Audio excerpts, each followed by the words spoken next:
pengajian kita mulai. Assalamualaikum warahmatullahi wabarakatuh. Bismillahirrahmanirrahim.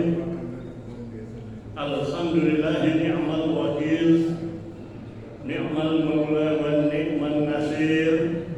La hawla wa la quwwata illa billah. Asyhadu an la ilaha illallah wahdahu la syarika lah. Wa asyhadu anna sayyidana wa nabiyyana Muhammadan abduhu wa rasuluhu la nabiyya ba'dah.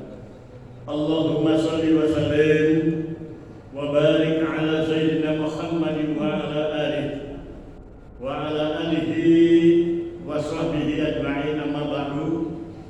Qala Allah ta'ala fil Qur'anil Karim, Bismillahirrahmanirrahim. Kullu nafsin za'iqatul maut wa innama tuwaffawna ujurakum yawmal qiyamah. Faman zuhziha 'anil nar wa udkhilal jannata faqad faz. Wa man hayatud dunya illa mata'ul ghurur.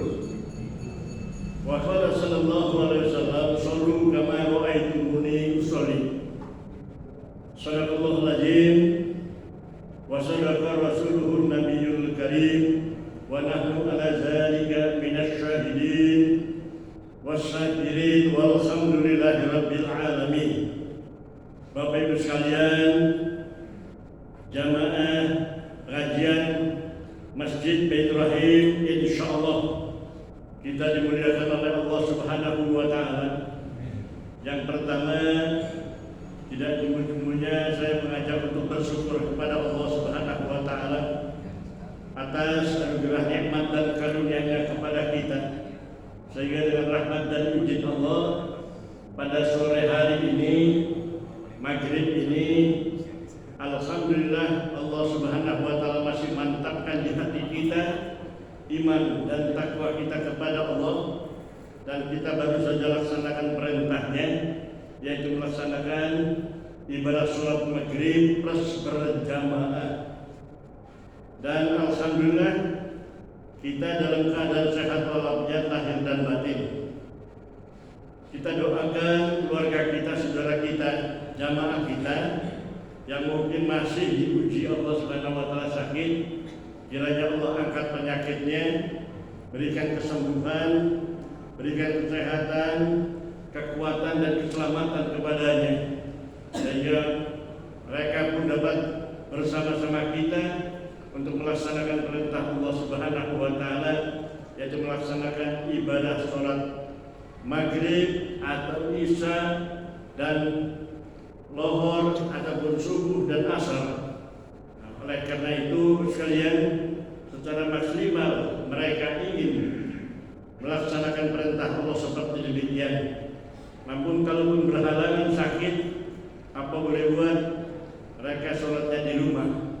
Tapi inilah salah satu daripada istiqomah kita melaksanakan perintah Allah, yaitu melaksanakan ibadah sholat yang diwajibkan kepada kita sekalian yang baru saja kemarin malam kita peringati Isra dan Mi'raj Nabi besar Muhammad sallallahu alaihi wasallam, yang hasil daripada Isra Mi'raj itu tadi mendapatkan perintah sholat 5 waktu dalam sehari semalam. Itu pun plus 5 kali dalam sehari semalam, sama pahala ganjarannya yang Allah berikan dan turunkan kepada Nabi Muhammad SAW sebanyak 50 rakaat. Jamaah sholat maghrib dan jamaah pengajian rahimakumullah, selain daripada itu, salawat dan salam mudah-mudahan senantiasa dilimpahkan kepada junjungan Nabi besar Muhammad SAW beserta keluarga, sahabat dan umatnya, dan insya Allah kepada kita sekalian yang cinta kepadanya, dalam artian kita mau melaksanakan apa yang dicontohkan Rasul, apa yang diperbuat oleh Rasulullah, apa yang diperintahkan oleh Rasulullah, kita laksanakan pertanda kita cinta kepadanya. Orang yang cinta kepada Rasulullah dalam pelaksanaan Isra dan Mi'raj ini tadi, bakal kita sama-sama akan masuk surga bersamanya. Man ahabbani kana ma'i fil jannah siapa saja yang cinta kepada kata Rasul akan bersama masuk surga. Oleh karena itu ibadah sholat yang diwajibkan kepada kita sekalian dan atau kepada Nabi Muhammad SAW secara global ataupun secara umum, aqimis sholat. Ujungnya innas sholata tanha 'anil fahsya'i wal munkar. Dirikan sholat. Sungguhnya dirikan sholat tadi dapat mencegah dari perbuatan keji dan mungkar. Bapak sekalian, manakala kita melaksanakan ibadah sholatnya seperti yang dicontohkan dari Rasul, maka ibadah sholat kita sempurna dan insya Allah kesempurnaan itu tadi akan membawa kebahagiaan kita sekalian di akhirat yang kita sadar bahwa ma yuhasabu bihil abdu yaumal qiyamah as-sholat. Yang pertama kali nanti akan dihisab sama Allah Subhanahu wa taala adalah masalah ibadah sholat. Manakala ibadah sholatnya sempurna dilaksanakan, maka ibadah-ibadah yang lainnya akan mengikuti sempurna seperti itu. Amin ya rabbal alamin. Bapak sekalian yang saya hormati, tadi di awal kullu nafsin dha'iqatul maut, setiap yang bernyawa itu pasti akan mengalami kematian. Cuman kita tidak tahu persis kapan waktunya, giliran kita. Beberapa hari yang lalu tetangga kita, saudara kita telah dipanggil oleh Allah Subhanahu wa taala menjelang tahun 2026. Banyak sekali yang berguguran dan mereka tidak sampai ke tahun 2026. Dan setelah masuk 2026 ini tadi, masih beberapa orang hamba Allah Subhanahu wa taala dipanggil sama Allah Subhanahu wa taala. Memang inilah, dan kita sesama muslim kita berkewajiban untuk yang namanya takziah ataupun menghibur ahli musibah.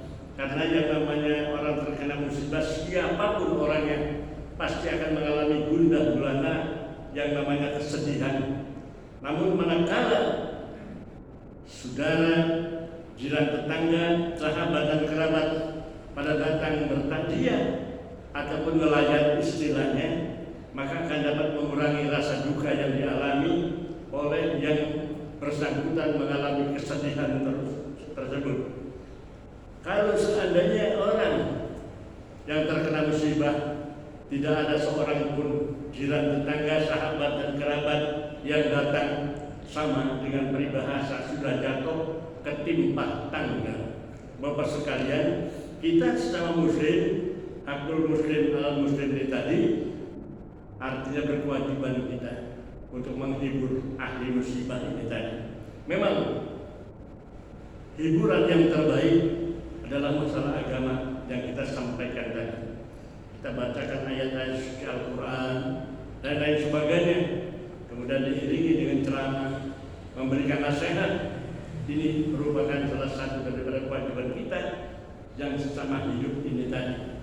Oleh karena itu sekalian, pernis-pernis yang lain yang disuguhkan kepada kita sekalian, saya yakin kalau yang meninggal sudah tidak dan berbuat apa-apa, dan kemudian yang terkena musibah pun tidak begitu, ini bagaimana caranya dari jiran tetangga, sahabat dan kerabat membantunya, memberikan sedekah yang disuguhkan kepada kita sekalian yang hadir, dan itu merupakan sedekah.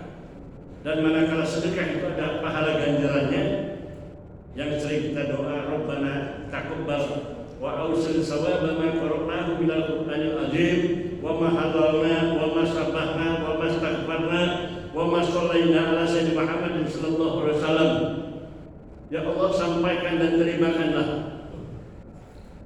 dan sampaikanlah pahala ganjaran apa yang kami baca.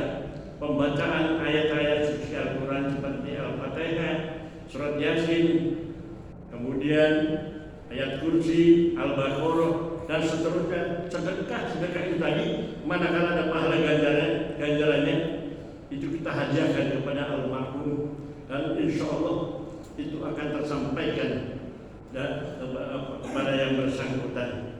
Nah, disinilah salah satu kita memberikan tausiah atau menghibur kepada ahli musibah bahwa sesungguhnya orang yang kita doakan itu tadi akan dapat meringankan daripada andaikan dia mempunyai satu kesalahan ataupun dosa kepada Allah Subhanahu wa taala yang selalu kita bacakan Allahumma billahu kalau laki-laki, Allahumma billah kalau perempuan, ya Allah ampuni dia ya Allah, ampuni dia ya Allah. 40 orang yang mengaminkan dengan tulus ikhlas, insya Allah kata Rasulullah akan dijabah sama Allah Subhanahu wa taala. Kasih tanya dia ya Allah.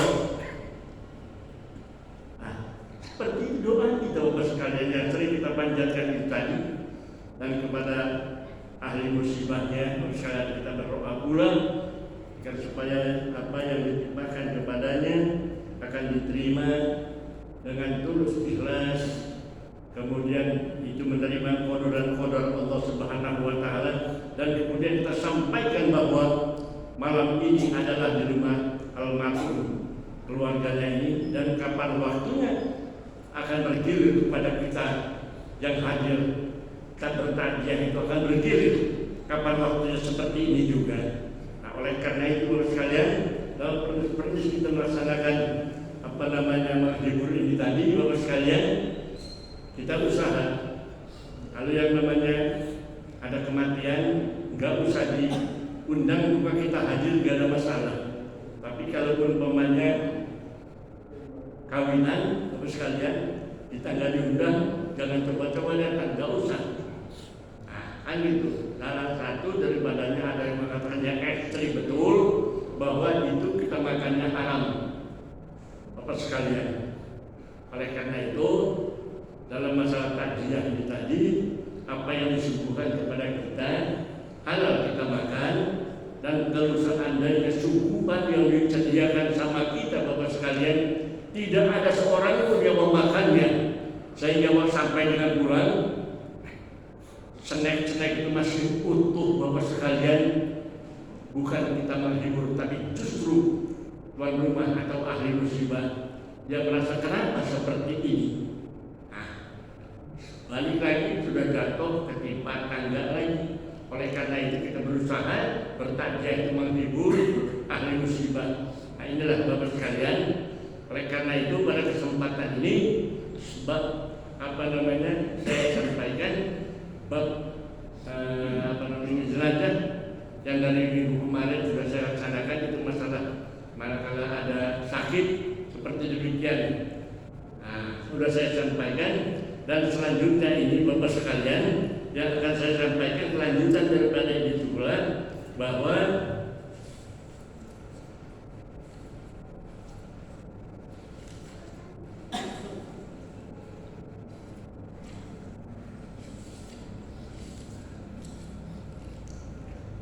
ini kan kelihatan alat bantu lah. Iya.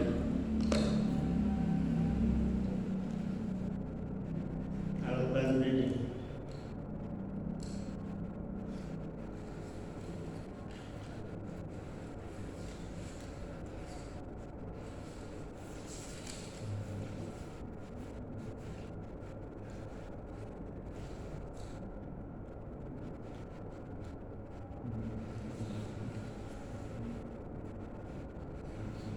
Bapak sekalian yang saya hormati, sudah ditandai tadi, tapi hilang lagi.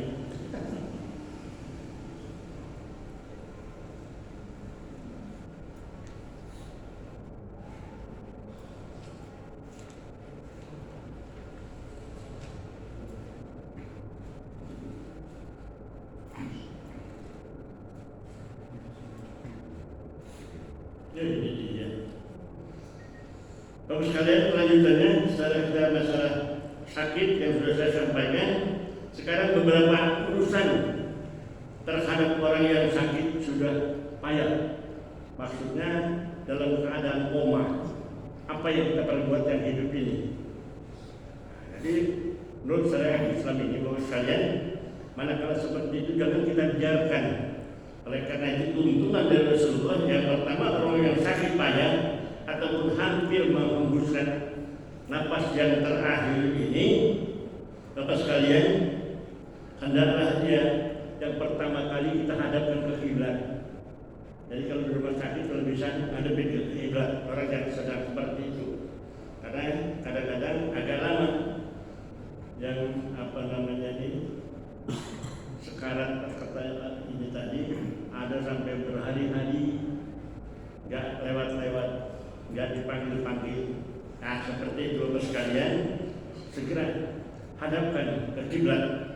Maka kata Rasulullah Bapak sekalian dalam hadisnya, an Abi Qatadah an Nabi sallallahu alaihi wasallam hina qadimal Madinah sa'ala anil baroi ma'ruf. Ya.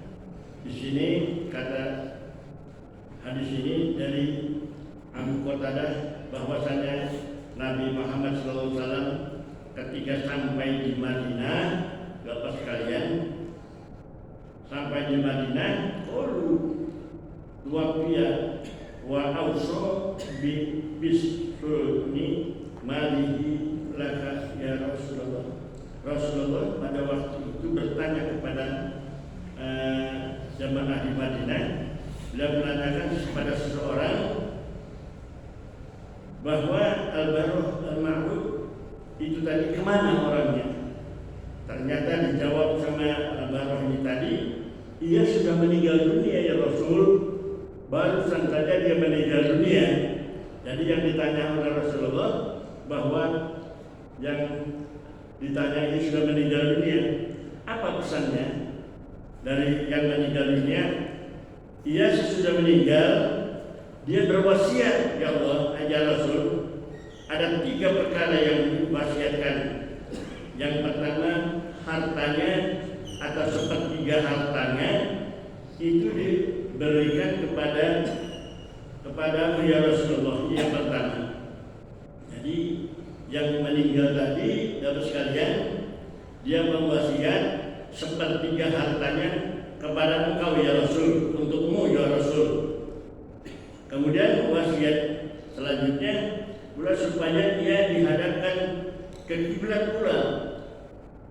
Waktu jenazah itu tadi Rasulullah mengatakan juga dihadapkan di jenazahnya ke kiblat ya.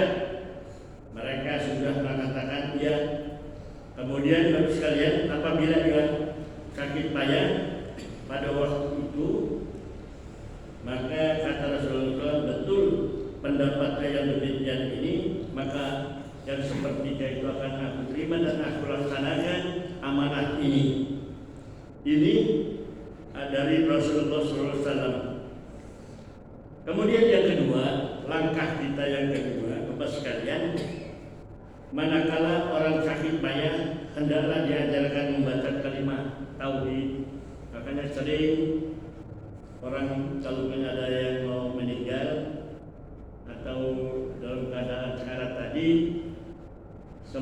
nyebut, jangan sempat nyebut. Ajari langsung la ilaha illallah. Kalau bisikan nyebut, nanti dia ikut juga nyebut.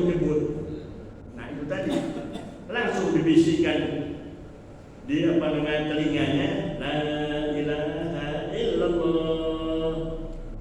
Ini terlepas daripada saudara atau bukan saudara atau kawan kita yang kebetulan kita ada di situ, bahwa sekalian melihat lagi koma seperti itu, ngap gitu, langsung kita tempelkan di telinganya la ilaha illallah. Kira-kira begitu. Tapi ada orang yang mengatakan nyebut, orang lagi nggak sadar, kan begitu sekalian. Orang nggak sadar disuruh nyebut aja, nanti ujungnya dia ikut nyebut. Nah, oleh karena itu sekalian, sebaiknya Rasulullah manakala ada yang sakit payah seperti itu, ajarkan dia kalimat thayyibah yaitu la ilaha illallah. Apa dasarnya? An Abi Hurairah qala Rasulullah sallallahu alaihi wasallam laqinu mautakum la ilaha illallah. Dari Abu Hurairah berkata Rasulullah SAW, ajarkan orang yang sakit payah tersebut yang hampir meninggal dunia membaca kalimat la ilaha illallah. Akhir-akhir seperti itu. Semakin banyak yang mengajarkannya, dia mendengar. Bagus sekali, kadang-kadang di mulut ini tadi seperti begini. Nah, ada ininya, kode bahwa dirinya masih dengar dan mau ini mengikuti apa yang diajarkan itu tadi. Bapak sekalian. Selanjutnya, Bapak sekalian, itu yang kedua. Dan yang ketiga, manakala ada yang lagi sakit payah seperti itu sekalian, koma tadi, sebaiknya dibacakan surat Yasin, Bapak sekalian. Nah ini tadi. Jadi tuntunan surat Yasin ini masih hidup dalam keadaan koma, sudah mati, bacakan surat Yasin. Nah ini tadi. Dengan izin Allah Subhanahu wa taala, Bapak sekalian, orang yang dalam keadaan koma, kalau memang Allah mengizinkan, sembuh dia dari penyakitnya itu tadi, dia langsung sadar. Bapak sekalian, selain dibacakan la ilaha illallah tadi, kemudian dibacakan surat Yasin. Nah ini ada yang langsung panjang umur, ada Bapak sekalian. Nah seperti inilah. Kalau umpamanya kita ini langsung bukan cuma sekali, kalaupun kita ini 3 kali berturut-turut bacakan surat Yasin di telinganya, ya ini yang kadang-kadang ada manfaat Bapak sekalian. Nah, oleh karena itu, itulah tuntunan dalam syariat Islam. Manakala ada yang seperti demikian ini Bapak sekalian. Itu beberapa urusan terhadap orang sakit payah. Kemudian Bapak sekalian, selanjutnya hal-hal yang dilakukan sudah meninggal dunia. Jadi kalau meninggal dunia ini Bapak sekalian, kita kebetulan ada di rumah sendirian, kemudian yang lain pada kerja semua, ngedengar si tetangga kita ada yang meninggal, kita datang Bapak sekalian, memberikan bantuan, kemudian kita memberikan pertolongan kepada yang bersangkutan tadi sama keluarganya. Di sini Bapak sekalian, yang pertama kali Bapak sekalian kadang-kadang memang bingung, gimana dia sudah meninggal? Nah, padahal ajaran Rasulullah tadi yang pertama kali pejamkan cepat matanya. Biasanya Bapak sekalian, orang yang meninggal dunia itu matanya melihat ke atas. Melihat ke atas dia. Apa? Kata Rasulullah yang seperti itu, maka segera pejamkan matanya. Dengan cara kita sebut kebaikan-kebaikan dia, kamu ini berbuat baik, sering bersedekah dan lain sebagainya. Sebut kebaikan-kebaikan dia yang pernah kita lihat, Bapak sekalian. Kemudian iringi dengan selawat Nabi, Allahumma sholli ala Muhammad. Insya Allah akan tertutup dia. Kalau dibiarkan semakin lebar dia. Serem juga nanti kapan waktu kita mau memandikan, Bapak sekalian, matanya melotot, masih takut kita. Artinya bukan takut dijaga gigi dan lain sebagainya, tapi akan jadi ikatan kita. Jadi ikatan kita, Bapak sekalian. Saya pernah ngasih materi Bapak sekalian seperti ini, sudah praktek, kemudian praktek yang kedua ada yang meninggal dunia. Saya ajak dia memandikan.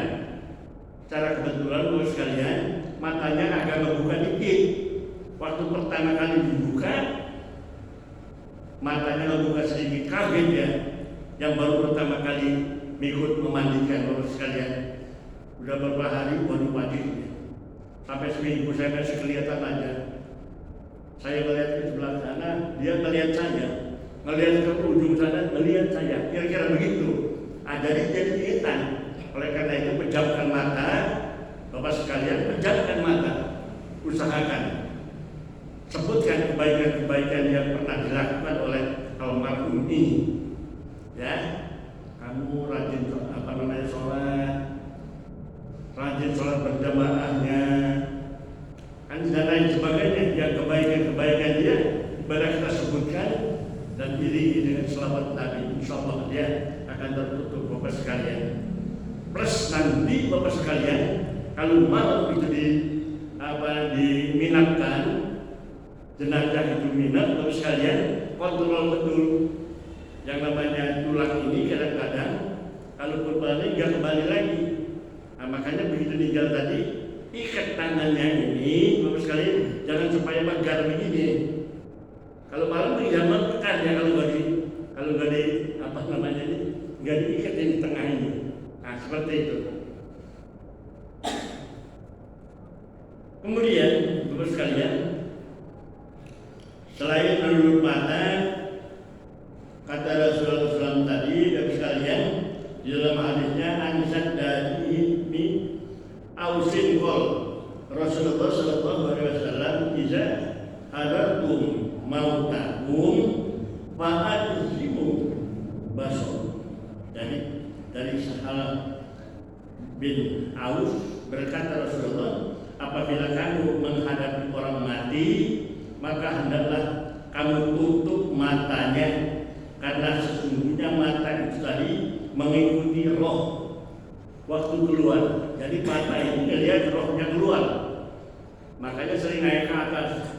Nah seperti begitu Bapak sekalian, mata ini melihat roh keluar daripada jasadnya ini tadi. Maka kata Rasulullah, tutup matanya.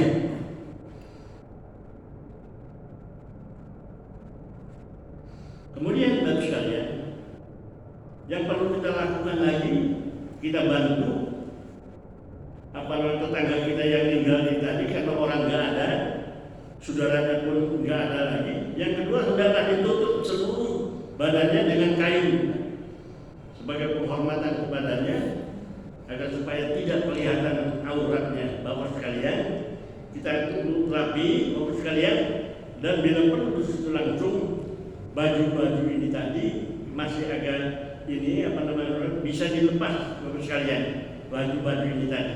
Tapi kalau sudah dari rumah sakit, kadang-kadang ada yang sudah dibungkus, ada yang masih bajunya masih. Nah, nanti pada pelepasannya waktu dikala mau memandikan.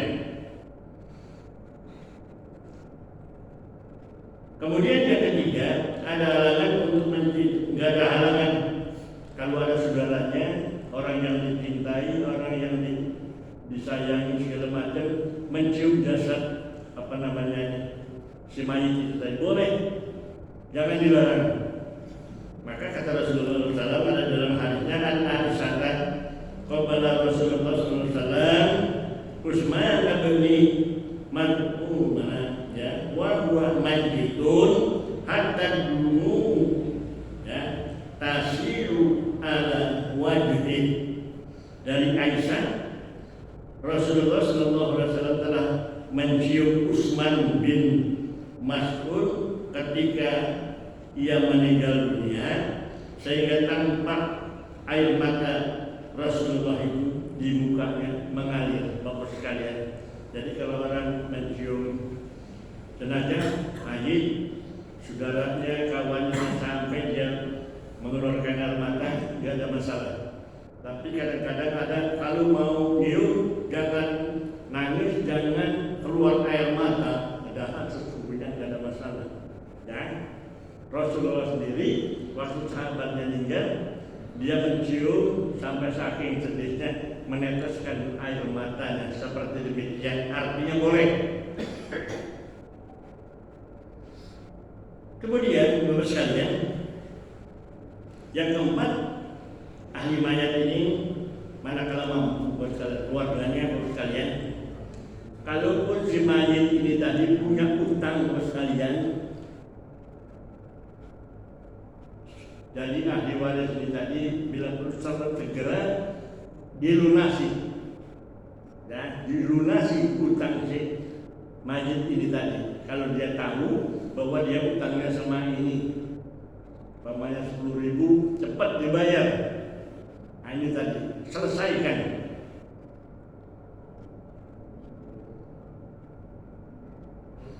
Jadi kalau ada keluarga yang mampu, selesaikan. Tapi seandainya keluarga yang tidak mampu, misalnya dia tahu utangnya besar, dia sudah terserah sama Allah aja. tinggal tergantung nanti waktu dia minjem duit sama yang bersangkutan itu ada niat nggak dia untuk mau bayar, atau dia karena dendam dan sebagainya dia nggak mau bayar. Akhirnya ada jalan keluar dari Rasulullah SAW bahwa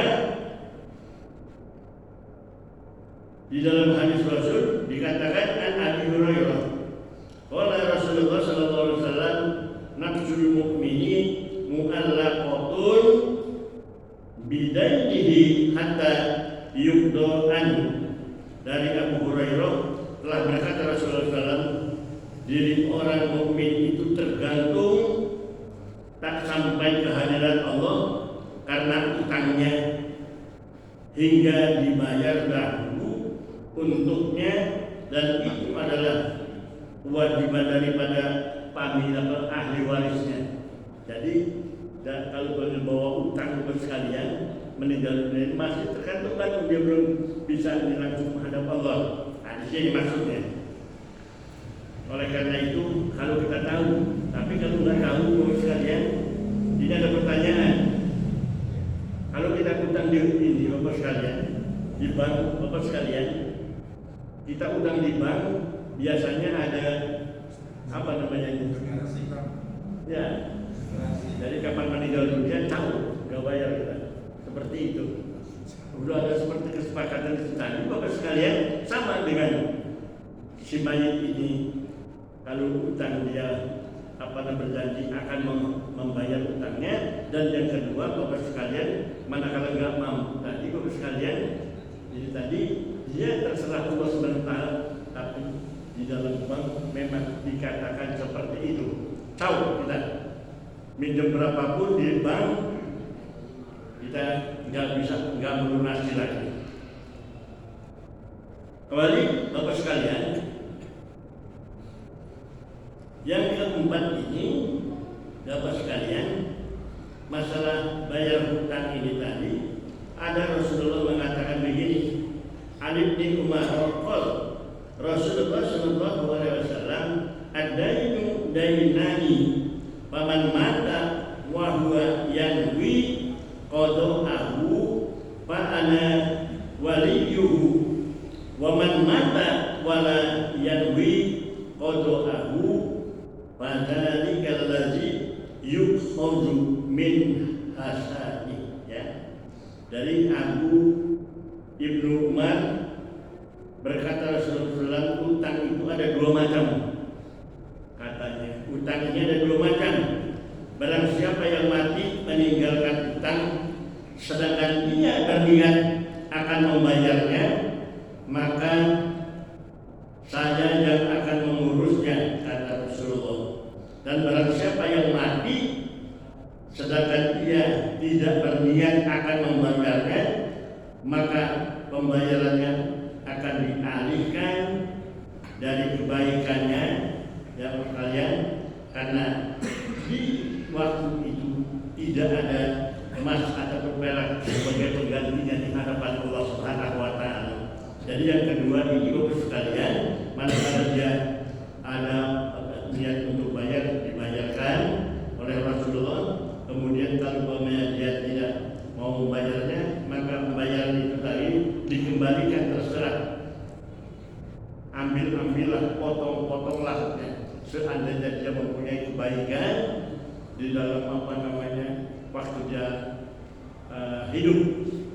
Jadi hutang ini tadi bisa tahu di hadapan Allah Subhanahu wa Ta'ala, tapi ngambil dari kebaikan-kebaikan yang bersangkutan ini. Kalau utangnya miliaran berkali apa payah lunasnya ini. Nah ini, oleh karena itu bapak sekalian, seperti itulah. Jadi memang kalau orang nggak berhutang, nggak ada seni hidup ini.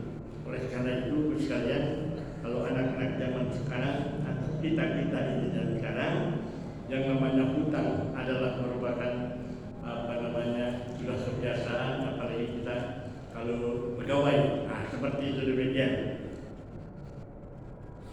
Bapak sekalian, barangkali ini hal-hal yang perlu dilakukan seandainya ada tetangga atau saudara kita yang meninggal dunia, sementara kita tahu dan orang lain tidak ada yang mengetahui, sementara kita dipanggil sama tangga yang keluarga yang meninggal tadi. Gimana nih? Kita langsung bergerak. Bapak yang pertama kali pejamkan mata, seperti itu tadi. Dan kalau kita ini mau tidak mau, kita dengan 4 mata barangkali sama ahli warisnya, barangkali keluar ayahmu ataupun ini pernah punya utang apa enggak sama orang lain. Kata anak-anaknya enggak ada, kayaknya bapak saya enggak punya utang, alhamdulillah. Tapi kalau ada kemarin ngambil rokok belum bayar, cepat bayar tuh rokok yang pinjaman tadi, cepat segerakan dibayar. Oleh karena itu, Bapak sekalian yang saya hormati, demikian antara lain masalah Rasulullah SAW memberikan tuntunan kepada umatnya sampai masalah penyebab daripada jenazah ini tadi. Manakala sakit kita besuk, kemudian kalau umpamanya ada sakit keras seperti demikian dikasih ajar Rasulullah seperti ini dan lain sebagainya yang saya sebut tadi. Kalau sudah meninggal dunia, gimana caranya kita tutup mata dan lain sebagainya yang saya sebutkan tadi. Kemudian Bapak sekalian, di sini yang hakul mukmin al mukmin iza matal mukmini, manakala mati anak Adam tadi orang mukmin meninggal, maka kewajiban kita sebagai yang masih hidup ini padu kifayah Bapak sekalian. Kalau seandainya satu kampung itu tadi digeletakkan saja yang namanya jenazah ini tidak diurus, maka berdosa semua. Tapi kalau ada satu orang saja yang mengurus Bapak sekalian jenazah ini tadi, maka orang sekampung itu sudah merdeka, sudah ini bisa tertolong. Oleh karena itu yang saya sampaikan ini, kapan waktunya akan jumpa sama kita, akan ada di rumah kita, dan manakala itu anak kita yang menyelesaikannya, dan manakala orang tua kita, bagaimana caranya anak ini tadi yang berkewajiban untuk yang pertama masalah ini tadi. Oleh karena itu selanjutnya Bapak sekalian, tata krama atau cara beberapa kewajiban yang berhubungan mayat yang sudah mati ini tadi, Bapak sekalian, yang dikatakan di dalam hadis hakul mukmin sittun, ya. Jadi hak dan kewajiban sesama muslim itu ada 6 perkara. Jaga kita basalim alaihi, manakala kita jumpa sesama kita mengucapkan assalamualaikum, itu salah satunya. Kemudian wajada'aka fa'ajibu, manakala kita diundang perkenankan, datang yang undang itu. Seperti itu sekalian, Rasulullah memberikan kepada umatnya yang akan diikuti. Ini semuanya positif dan baik. Jamaridu ma'uhu, manakala dia sakit, besuk, dan lain sebagainya. Iza matal, manakala mati, maka yang pertama kali berkewajiban yang kita hidup ini tadi, yang pertama memandikan, yang akan saya lanjutkan memandikan Bapak sekalian, yang kedua mengapani, dan yang ketiga kita sholatkan, yang keempat adalah kita menguburkan Bapak sekalian. Ini kewajiban kita yang alhamdulillah di tempat kita ini Bapak sekalian, sungguh jamaah ataupun masyarakat ini tertolong karena adanya kalau di tempat saya RKK, rukun kematian kampung. Kalau di sini PSDB, seperti begitu Bapak sekalian. Kalau semuanya kita nggak ada seperti itu Bapak sekalian, tidak ada silaturahmi seperti itu sekalian, itu akan memberatkan kepada orang-orang yang terkena musibah. Saya pernah tanya-tanya, lebih daripada 1 juta Bapak sekalian untuk menguburkan jenazah itu tadi, karena kita akan daftar yang ngurus liang kuburnya, kemudian kita akan beli yang namanya untuk kain bungkusannya, kain kafannya, dan lain sebagainya, dihitung-hitung lebih daripada 1 juta per sekalian. Oleh karena itu, disinilah salah satu daripada tolong menolong kita. Wa ta'awanu 'alal birri wat taqwa, di sini kita saling tolong menolong dalam bertakwa ini tadi, antara lain masuk di dalamnya seperti itu Bapak sekalian.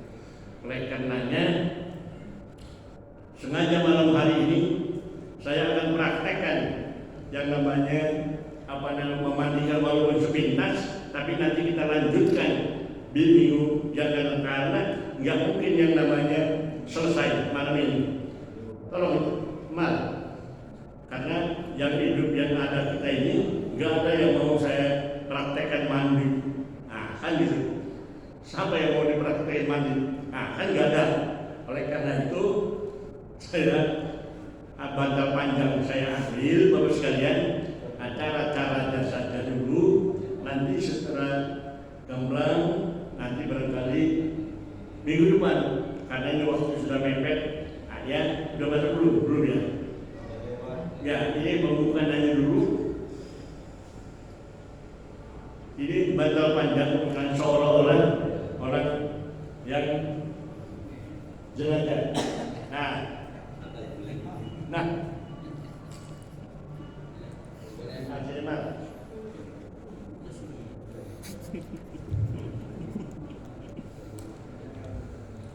Ini praktis ya.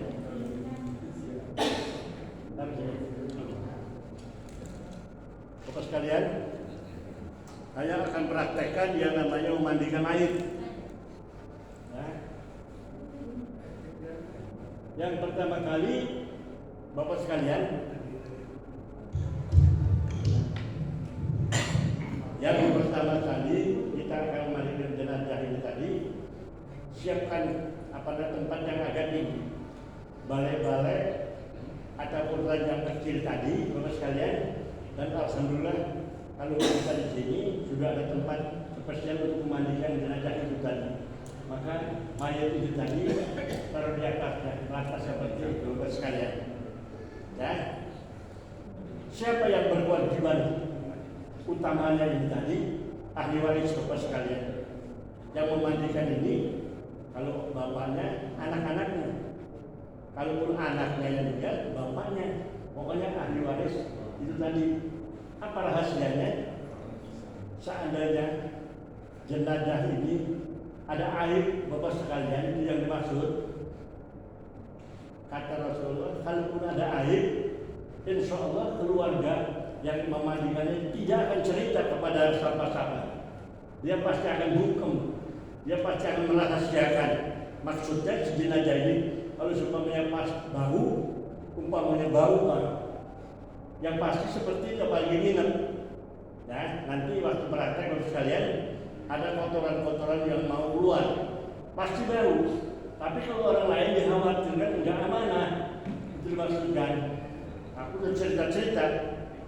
Kalau yang memandikan ini enggak amanah, dia cerita, waktu saya mandikan orang itu bau bukan main, habis pahala ganjaran dia. Itu udah maksud. Makanya kata Rasulullah, kewajibannya adalah ahli warisnya, keluarganya. Jadi seandainya ada air, tidak bakal keluar, pasti dirahasiakan itu. Politisnya seperti itu. Kemudian Bapak sekalian, di dalam yang berkewajiban untuk keluarga dekat, Bapak sekalian, selain daripada itu pula, yang bakal nantinya jenazah ini tadi, waktu kita akan memandikan ini tadi,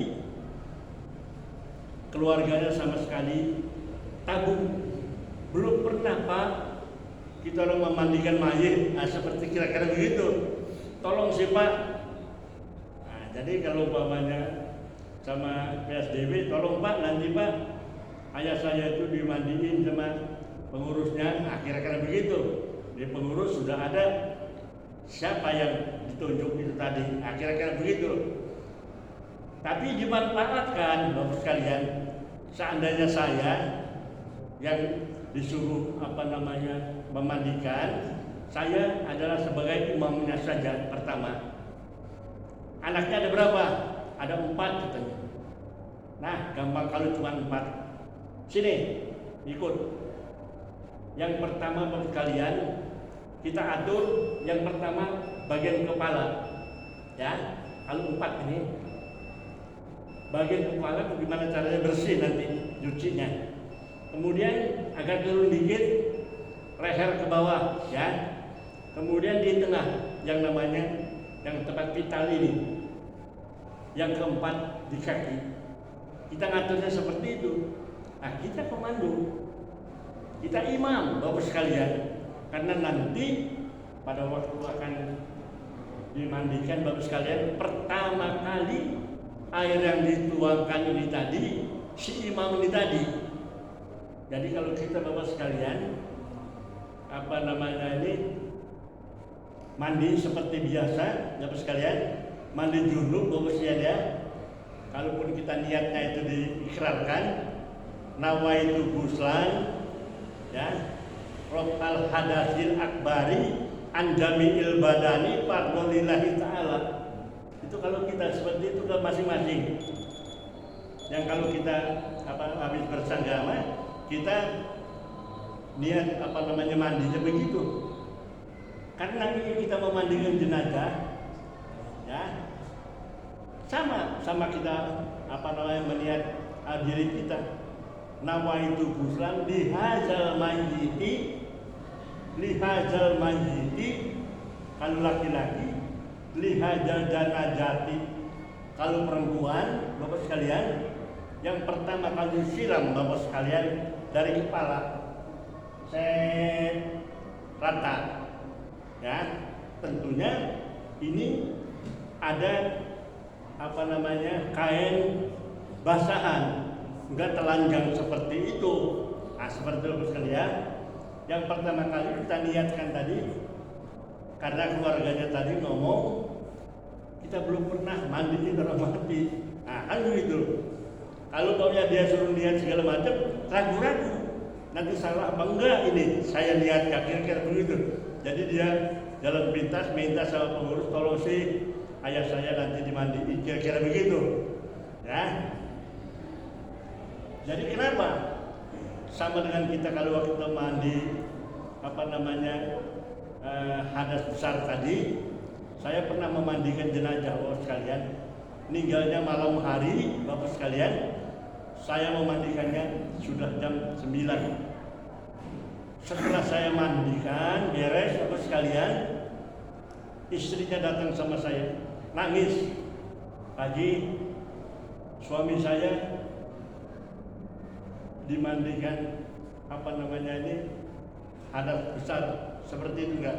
Rupanya malam itu habis bersanggama suami istri ini Bapak sekalian. Jadi istrinya nggak bisa berbuat apa-apa. Kalau mandi gimana tuh ya? Sudah hilang apa belum ini ya? Kalau dia masih hidup dia mandi sendiri. Nawaitu ghuslan rofal hadasil akbari anjamiil badani fardholillahi ta'ala tadi. Tapi kan udah mati gimana ya?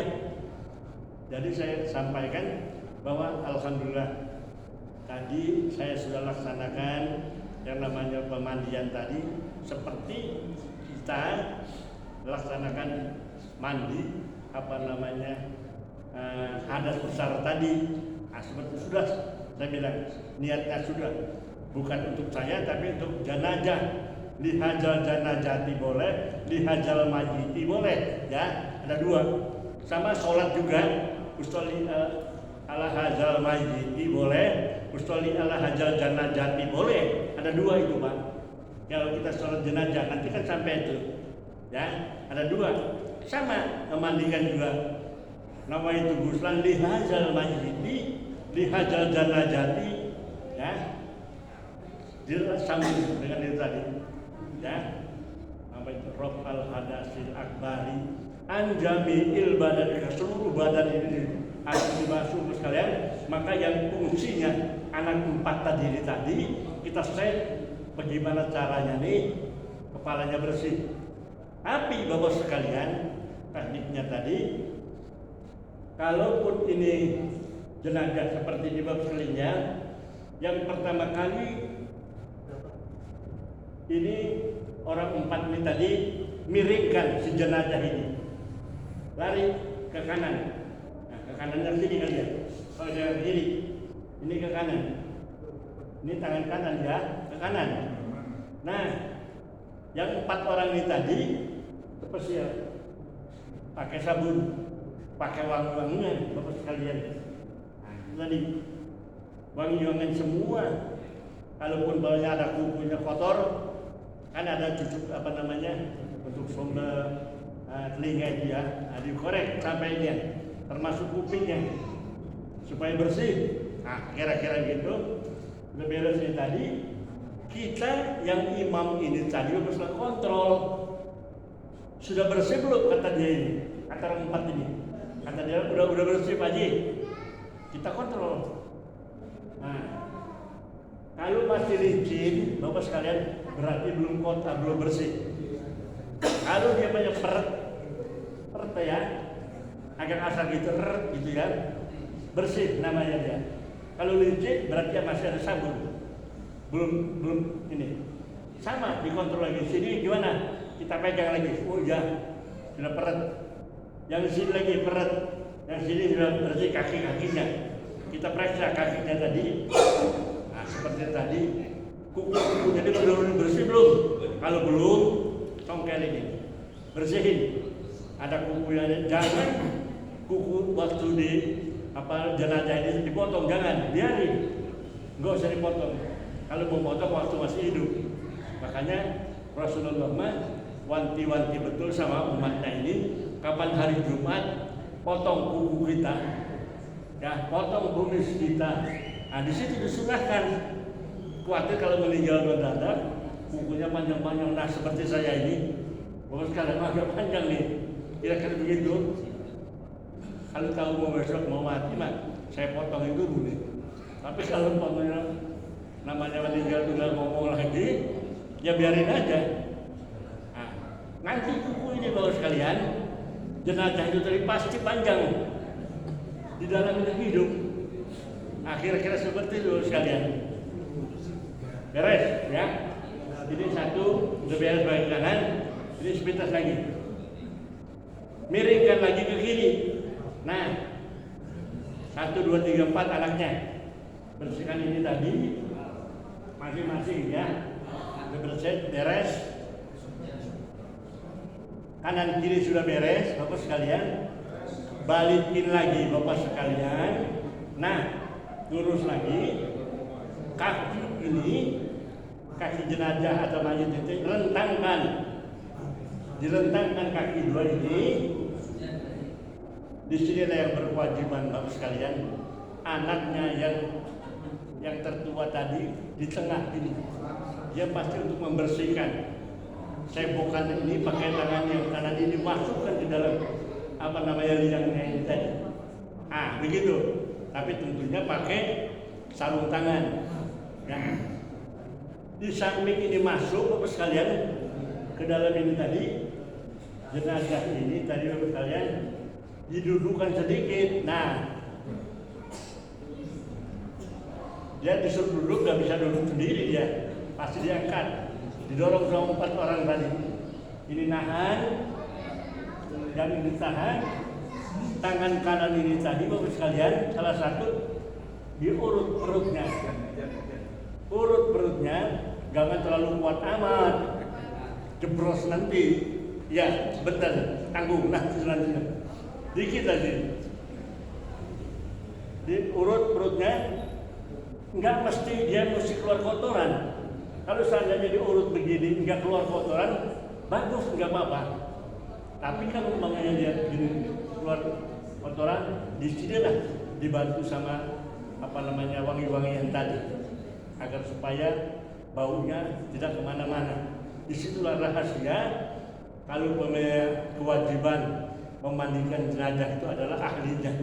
Kalau seandainya ada bau segala macam, di situ Bapak sekalian, dia tidak akan cerita sama orang lain. Barangkali sementara ini masih panjang ini Bapak sekalian. Insya Allah mudah-mudahan kita panjang umur, sehat, bisa ngedengar lagi. Saya sampaikan demikian.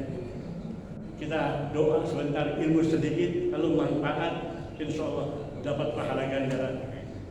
ya dzal jalali wal ikram. Allahumma shalli wa sallim ala sayyidina Muhammad bil awwalin wal akhirin wa barik wa sallim wa radallahu tabaraka wa ta'ala wa istabatul firdaus. Allahumma inna nas'aluka imanan da'iman wa yaqinan shadiqan wa ilman nafi'an